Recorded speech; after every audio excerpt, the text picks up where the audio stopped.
Do we begin? Atril?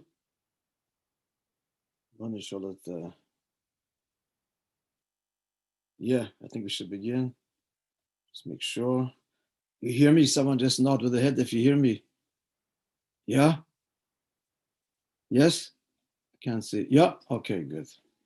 Okay, so I guess we should begin. Okay, welcome everybody.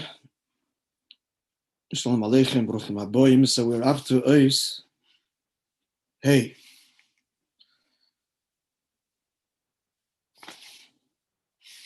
So the Rebbe said, the Rebbe is being masbid, the Alter Rebbe, that the kavana of Brias v'ishtalshulas ha'ilamus is not bishvil ha'ilamus el yoinim, because ha'il v'lehem yirida meir pona v'izborach, because they are descent, because the ilamus are descent from their source above them, so there's no maila in their emergence.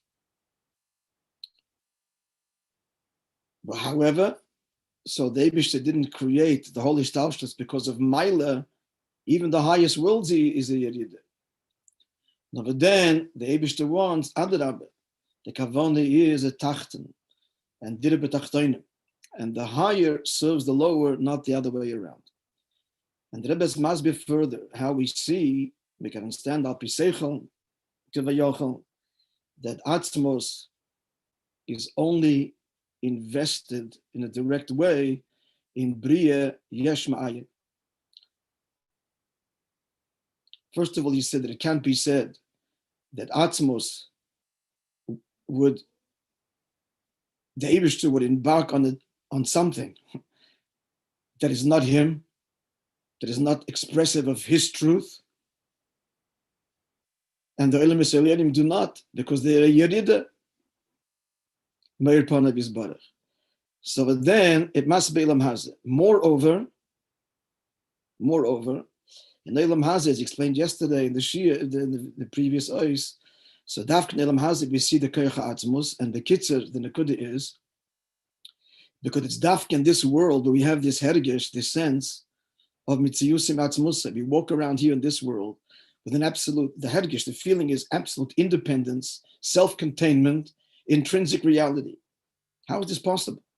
Again, as we explained yesterday, everything that exists in this world can only exist because it has a source. It's a corruption of a source. But everything lamata devolves from above and can only exist because it comes from something that exists above, and it can be in a way that's corrupted and through tzimtzum, tachlis ahelem, etc. But the reality is everything comes from a source. That's not lost on any madrega above. So how could it produce something which doesn't feel its source? So in fact, yesh ma'ayin, to create something from nothing in the hergish of the something, it's only possible from that which itself is a true yesh and doesn't come from anything. That's the Eibishter. The Eibishter is the true yesha amiti, the mitziyusim atzmusai. And only the Eibishter can therefore create that which has the same hergish as him. Whereas Oyer, that its whole definition is it's megala the moyer. Its whole definition is its connection or its effusion or manifestation from a source can only produce that which will also feel likewise. Oyer can produce lesser and lesser degrees of Oyer, lesser and lesser degrees of revelation. But no matter how finite the Oyer, the Gili, no matter how defined it will never translate into Gashmias, into independent physical entity. As we explained yesterday, even an idea, as you simplify an idea, will never become a Davar Gashmi, even though ideas to begin with are reflections of a Davar Gashmi. How much more so Ruchnis, much more so Oyer, which the whole gather of Oyer is, it expresses the source. So it cannot produce that which is independent, which is a lie to its own identity. Its own identity expresses the truth that it comes from a source, so that's all it can produce. And yet, Elam Hazeh is Elam Hazeh, where we have this complete sense of independence. Where does this come from? The answer is direct investment of Atzmos, which is, he is because he is. And there's nothing that precedes him. chas v'shalom. Ve'li siba, ve'li shekodma li chas v'shalom. And therefore, that's the hergish in Elam Hazeh. The kitzer is because dafke in Elam Hazeh is bria yesh ma'ayin. Here's where Atmos is invented. And on this, the Rebbe now is going to ask a shaila and answer in Sif Hey. Let's begin the Sif. V'hinei loy miboy la'shita shmeivad morat tzemach tzedek. So the Tzemach Tzedek brings in Sefer HaMitzvahs in the Drush Maimer that begins with, which deals with Gimel Shittas. Let's briefly address them. Three opinions with what? In the definition of, in understanding what are the Esesfiras. What's the problem? The problem is they're divine, yet there's numbers, there's definition, there's Gvul. How does from the Eibishter, how does he express? You say it's a creation, it's a creation. But yes, it's not a creation. They're divine, they're holy, they're sacred. They're gilul alikus. How do we get multiplicity, division, limitation, boundaries, description from an infinite, pure God? And to say this is godly, what does this mean? This is the fundamental question that Kabbalah deals with. So there are three shittas to explain it. Classically, the shitta of the Rekanti, the shitta of the Marech. The Rekanti was a Menachem Rekanti, was a Megdele Mekubolim. And then there's a shitta brought down a sefer called the Mareches. It's the author was the Peretz HaKoyim Rabbi Yitzchak at the time of the Ramban. And then Chassidus, that kind of reconciles or fuses the two. The Ramak and the Arizal address this question and kind of fuse the two. Now this, friends, is a very deep subject, requires much explanation. We'll try and convey it here as clearly and simply as is possible to understand at least basically what the Rebbe is saying here.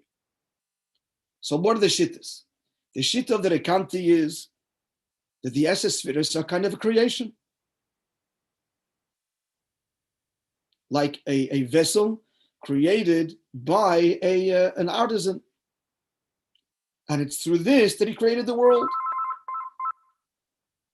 Like the artisan makes a vessel, he makes an axe or whatever it is, and with this he goes and, or a paintbrush for that matter, and with this he paints, and with the axe he chops. So the Eibishter made these spheres, created these spheres, by which he then, these are the tools by which he creates creation. Okay, finished. That's just simple English before understanding what it means. The shit of the Rekanti. The shit of the Mareches, Chas v'Sholem, a creation, these are divine. So all of these properties exist within the source, but they emerge. They emerge as 10 spheres, but they exist already within the creator, as it were. An example is like a flame that's drawn away from a burning coal. The flame is in the glowing coal, not a coal that's producing flames. It's a glowing coal. So the inside, the coal is glowing. It's a fire, but not a manifested flame. And then we draw away a flame. The flame is really present in the coal. In essence, it just emerges as a flame from the coal. And that's the spheres. Not a creation, but rather something that was present in the likus, in the creating, in the maitzel to begin with. So, as I mentioned, along comes the Ramak, the Moshe Kadavora, and Pardas Harimonim, and the Arizal, and they kind of reconcile the two opinions, and they say there's two components to the spheres. There's the Oyer and there's the Keli. So the Oyer that emerges, as it were, the Oyer of the Keli emerges from the Oyer itself. The Moshel, the part this brings is water in a colored glass. So when you look at the water through the colored glass, you're seeing colored water. But be'emes, the water is still pure and beyond color. So to the oyer in the spheres is be'emes poshet. But it's the sphere that's kind of the creation, the sphere component of the keli component of the sphere. which is what the Bala Mareches is talking about, and hence Kabbalah, the Pardes, the Ramak, and the Arizal reconcile the two. Now, Chassidus deals with this, of course. This is based on a Maimon of Tzemach Tzedek, and explains the Eilu Ve'eilu Divlei Kim Chayim, the Maila and the value and the truth of both shittas. So now, having said that, without going into what Chassidus is Megala, it really points to the same truth, which is the core of this Maimer, and every Maimer is Gilui Atzmos. But at any rate, let's go through the process here and see how the Rebbe, the question the Rebbe has and the answer. Again, what's the question? The question is, we just finished saying in the previous us that Atzmos is expressed, and only Atzmos is capable of creating Yesh Ma'ayin, of creating an entity that feels Mitziusim Atzmusai, and we explained before Barichas why Oir and Gilui cannot create such an entity. And that's why, therefore, since this world is Yesh Ma'ayin, that's why it's Dafke Elam Hazeh that we access and connect to Atzmos, or rephrased, it's Dafke Elam Hazeh where Atzmos is invested. The question is, according to the opinion that the Sviris, this is the Rikanti, that the Sviris are like a creation Yesh Ma'ayin. You have Yesh Ma'ayin already in Atzilus. That's Mikoich Atzmos. So who says the Kavanah is the Mata Elam Hazeh? If it's all Mitzadin of Yesh Ma'ayin, so there's Yesh Ma'ayin even there. Well, let's explain. Not only according to the shita, the three shittas we just identified. So for sure, listen carefully, the shita that even the kelim are Gilui Yohelem, which means to say the kelim are not the Bri Yesh Ma'ayin, so we have no problem with them.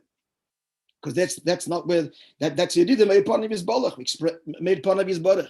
As we explained yesterday, in Oir, the Oilemes El Yonim, Achi El Yonim, it's all the Yeridah from Oir Insof, made part of his Barach. So, and it's not Yesh Ma'ayin, so therefore Atzmos is not invested there. To the Shitta Zu, Bavada in a Kavan Bishvul Atzilis, for sure, according to the Shitta, that even the Kelim of Atzilis is Gilui Yohelem, this overall is the Shitta of the Shitta of the Mareches, Gilui Yohelem, not the Rekanti. The kasha would be based on the Shitta of the Rekanti. So according to the Shitta that even the Kelim are Gilui Yohelem,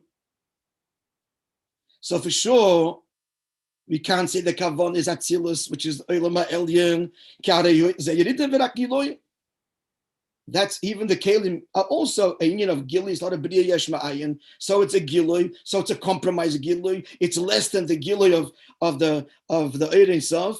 So Atzmos is not invested there because there's no Yesh Ma'ayin. So for sure that can't be the Kavon. So we don't have a problem with that shit. But even according to the second shit, this is the Rekanti. Shakel mi Bri Yesh Ma'ayin, that the Kelim are a Bri Yesh Ma'ayin, and Chassidus validates the shit as we explained earlier. So l'choda we have the Maila of Yesh Ma'ayin even in Eilam Atzilis, Gilui Atzmos. On the contrary, kind of have both Mailas together. High, it's Gilui, not a Davar Gashmi that's completely separate, and yet it has the Maila of Yesh Ma'ayin, which is only Bechek Atzmos, as we explained in the previous us. The Rebbe says no. And the point of the answer is it's only a relative Yesh Ma'ayin, but not a true Yesh Ma'ayin in the absolute sense. As he's going to explain that. In the Mavur Bakama Mekoimes, it's explained in Chassidus.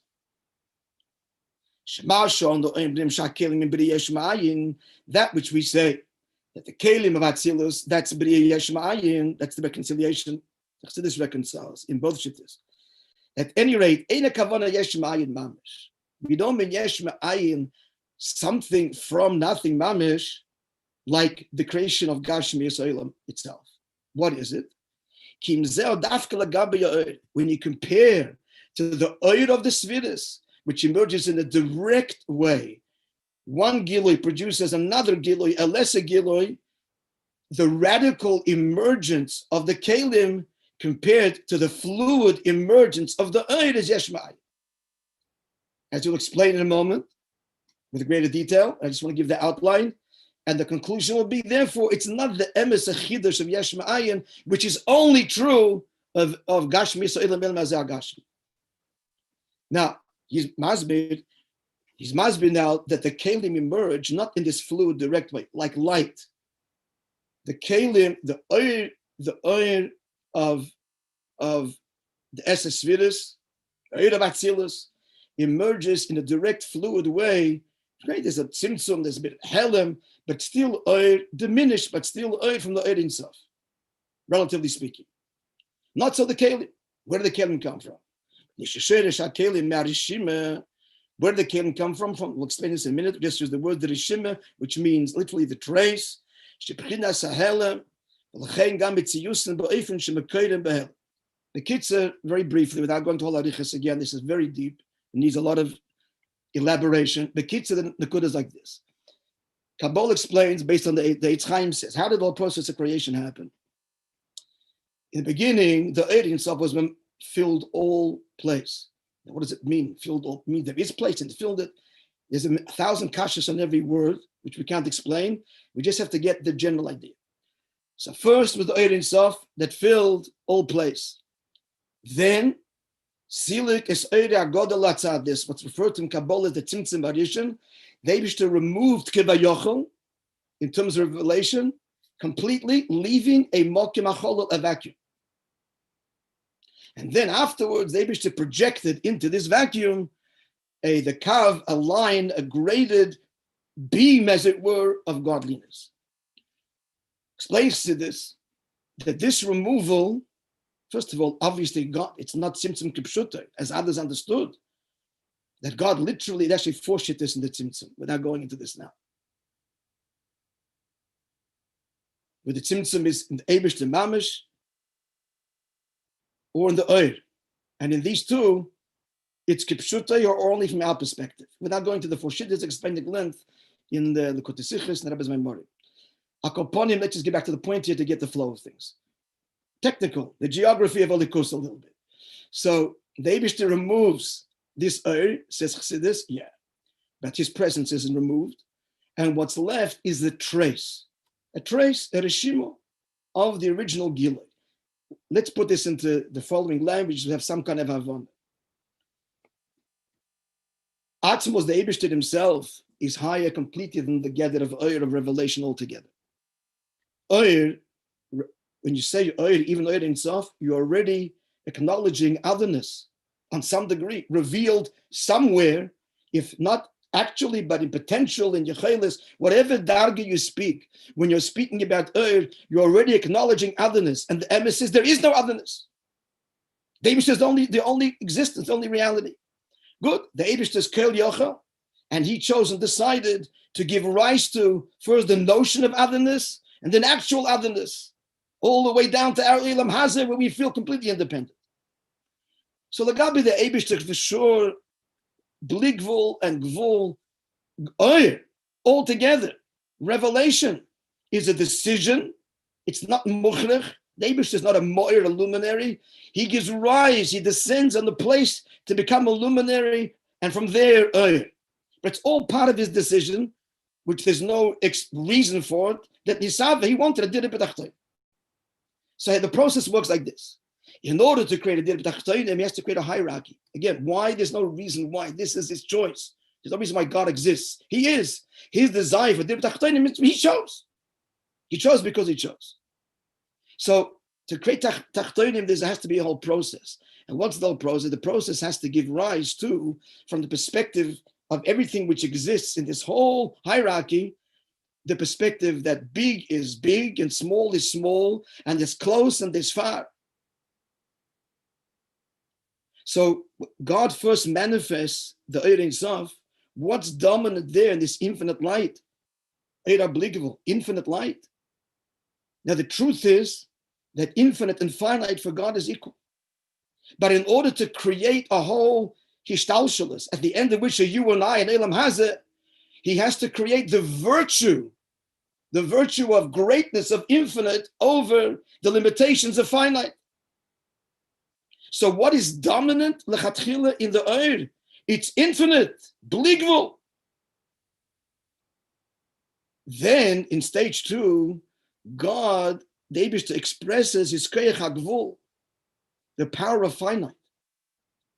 And the infinite property is completely eclipsed. And what emerges is the koyach hagvul. That's what the reshima is. It's a trace. Why do we call it a trace? Because we, and this is the divine design, as we view this, understand this, there's no revelation of greatness here.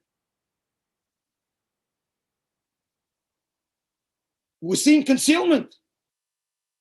So God is, as it were, hidden in his expression of koyach hagvul, of his power of finitude. The big news in the end is that his investure in koyach hagvul is even deeper than bligvul, not ultimately, because everything is equal, but even from our perspective, this is greater. To contain yourself takes more energy than to express yourself. And the Eibishter wants it to be that way, so that we should appreciate that dafka where he's concealed, that's where he's more invested. But to the observer, we're looking at ishtalshalos, and by divine design, he wants to create higher, lower, lower, lower, lower. So that first higher is infinite light, infinite. God is infinite. That's what it's saying. And then the Eibishter, this drastic tzimtzum barishon. And what with what? The Eibishter expresses his power, gevul, eclipsing the light, as it were. And what's left? The Reshima. The Reshima means his presence. His presence is left, which as he manifests koyach hagvul, but that's only a trace. It isn't manifested as a virtue, because that's the whole point. It isn't seen as a virtue there.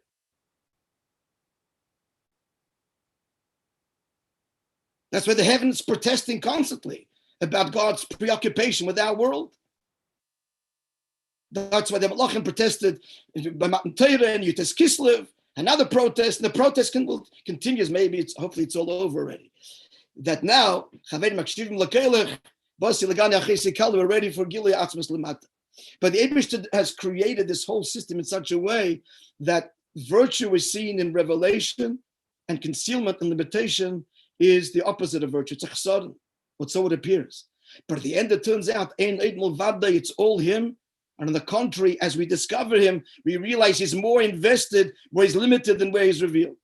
So what he's saying now is, but that's all not obvious. The kelim of Atzilus emerge, and the Ashoirish is the Reshimu. It's not a natural flow of revelation. It's all like undercover. So it's a relative yesh ma'ayin, because we don't see the natural and virtue of finite of Keli. So in that sense, it's yesh ma'ayin. It comes from, it's not a direct traceable thing. The koyach hagvul is all about God not expressing himself. So the koyach hagvul, the Reshina produces the Keli, it's not revealed to the Keli, because that's the whole point, is to create containment and not revelation. So therefore, relatively speaking, in terms of the experience, the observer of the way the Kelim emerge in Elam Atzilis from the Reshima, it's yesh ma'ayin. It's not coming from oil, from revelation. The whole point here is not revelation. But it's still not the emes of yesh ma'ayin. It's still not the emes of yesh ma'ayin, as it goes on to say, like the Dover Gashmi. Because it's still ruchnius. And it's still oil. It's dargis in the oil. The bligvul property of the oil, the gvul property of the oil, the reshima. Let's see inside the mind. Oh, it's already late. So let's try and go further and finish the ois. So again, the whole shaila here is, but there is bria yesh ma'ayin elam atzilus, mekayach atzmos. So who said that? What's the hechlet? The kavon is here the tachten. So he answers, it's only a relative yesh ma'ayin, relative to the emergence of the oir. Because the sherish of kelim is from the rishim again. What does this mean? What's the trace of the presence of God left after the revelation of his presence has been eclipsed? That the whole point is that God's presence is concealed. In fact, people understood this literally. Maybe it's not there, Rahman Litzlan, Chas v'Shalom. But that's what his whole point is, to give rise to a state of concealment. So how do the Kalim emerge? They emerge from a state of utter concealment, a relative. Where does this come from? We're not tracing it to a direct source. Why? Because it's all undercover, it's all concealed, which is the point. And therefore, relative to the way the Oyer emerges, which expresses the infinite nature of God to whatever degree that it does, it's like something from nothing, like a source that's not directly and fluidly and naturally traced to. It's a radical emergence. The Keli emerges radically. It's the Keich HaGvul, which is all about Helen, whereas the Oyer emerges naturally.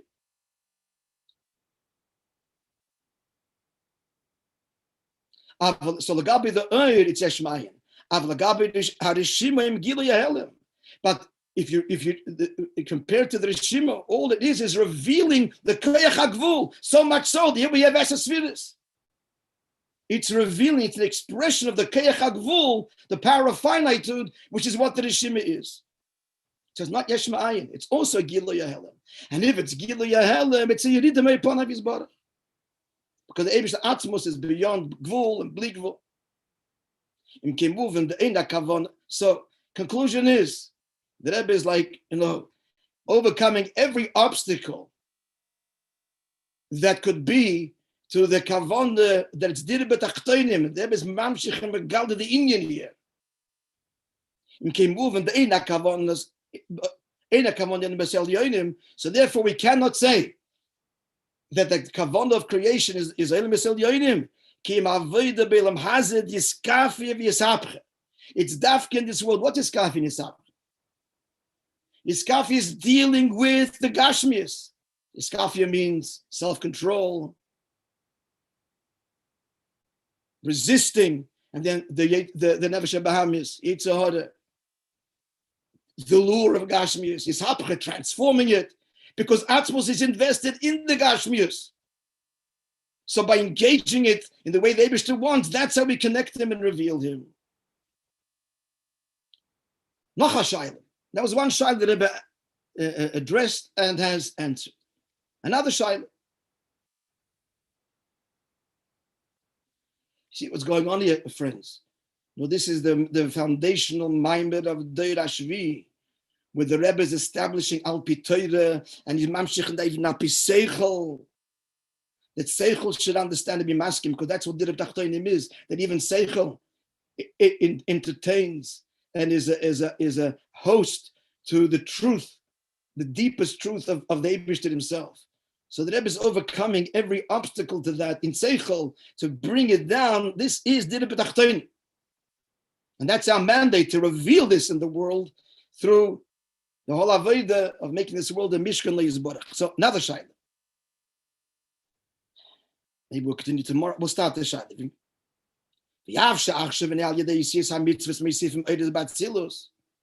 So it's a simple question. It's brought down he brings the Yitzchayim, the Kabbalah, that through mitzvahs we're adding Eir and Atzilus. Why? If the whole Kavon is the Tachten, what's in the gear that Atzilus should be increased.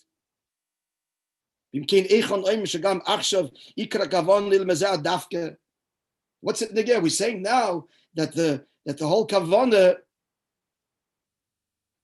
is this world. So why is it relevant that through mitzvahs, as brought down in Kabbalah, we are increasing the revelation in Atzilus? That makes it sound like that the kavana is Maila, revelation.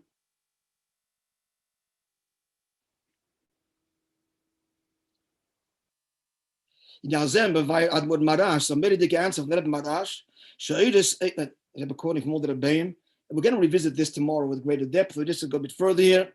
Shoiris Eilu Ei Batzilus Heim Shom Kumunachim Bakupsa. The language he uses is they're placed in a box. Like you put something in a box to be taken out and used some other time, some other place. It's not for Atzilus. Ki Ein Lam Mishvil Atzilus. It's not for Atzilus. It's what we are mamshech is all for this world. The enam is galim b'atzilus. and they're not revealed in Atzilus. This earth that we are Mamshech, which is the earth Atzmi, the Eibishter himself, the Ikar Shechina, is not revealed in Atzilus. In the end, it will be only feeding off Elam Hazeh. When it's revealed here, it'll be revealed there. But as a consequence, not as the Kavanah. Let's go a bit further. This is what the Rebbe Rashab explains. And he's addressing this question, he cannot say this whole subject. That you can't say, according from the Alter Rebbe, that the Kavanah of the holy Shtalshalis is the higher worlds, that the lower serves the higher. Can't say that. As we explained by Rechus now, because the highest world is Giloy Ahelem. It's a descent from its primal state.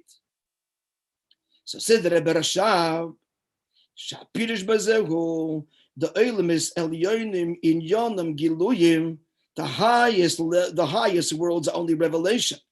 Shazel Yerida, that's a descent from the air before it, that precedes it. V'gam she'atzmos muvdul min ha'giluyim. So this will have to address tomorrow, Be'ezer Hashem. What does it mean that atzmos is removed fundamentally from giluyim, from revelation and manifestation? This needs to be addressed. So much so that etzem bilti mizgale, essence can't be revealed. Yet we are mamshech atzmos. What does this mean? And moreover, we'll see, in fact, that revelation actually conceals, as in blinded by the light, it conceals the etzem. Okay, we'll begin. We'll discuss tomorrow. I'm just going to give a moshel gashmi for it, and tomorrow we'll elaborate further. How giloy, how the etzem of whatever anything is fundamentally removed from its giloy. And with the help of modern science, we can actually appreciate this a little bit. Everything is made up of atoms. It's the etzem of everything, the relative etzem. But if you're going to look at an atom under a microscope, when you are addressing the etzem, you can't see what the gilui of what that is. You don't know if you're looking at a gas, solid, liquid, anything. Because when you address the etzem, it is completely divorced from any particular manifestation or gilui. And by virtue also, if you're looking at the gilui of it, the construct of it, then you cannot simultaneously be entertaining, and you can know that it's there, but you can't see the etzem. Because when you see the etzem, the particular gilui dissolves again and cannot be perceived. And the gilui actually conceals the core essence of what it's made up of, because the core essence of what it's made up of is the core essence of everything. So again, looking at a singular atom under a microscope, it's not, the emesis of the atom is not the nukudatzim even of Gashmias. Now we know, thanks to modern, to quantum physics, that there's a whole world in the subatomic world, which is meridic as it accords with the deepest explanations of Chassidus and Dafka and Rebbe's Maimonides. Quantum physics started around 1950. Somebody suggested interesting correlation, all the big discoveries in science, how they correspond to the Tkufis of Gili of Pnimis HaTorah, and it's the other way around, because Pnimis HaTorah was revealed at that time in this way, therefore these discoveries happened in understanding the physics, the reality of life. But we're just concluding with this point about Etzem and Gilui. Again, if you're looking at the atom, by definition, you cannot and will not see atom of what? What is its external manifestation? Solid, liquid, or gas. What kind of solid, what kind of liquid, what kind of... We'll explore this further and applying it as it were to the Eibishter, that by the definition, the etzem, as he says, is moved on mina gilui.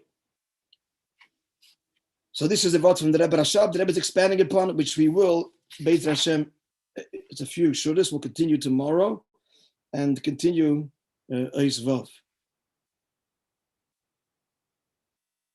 which begins, the Avodah. It will read quicker, but it's the Iker. The Iker is the Avodah B'Peil. So friends, Beit Hashem, we will continue our discussion tomorrow. Again, if everybody has any questions or comments, I'm happy to try and respond back to you. One second, there's a comment here. Is this being recorded? Apparently it is, and it will be on YouTube, on the Vechom's YouTube channel this year and all the previous year as well. Okay, my friends, thank you, and to be continued Be'ez Hashem tomorrow.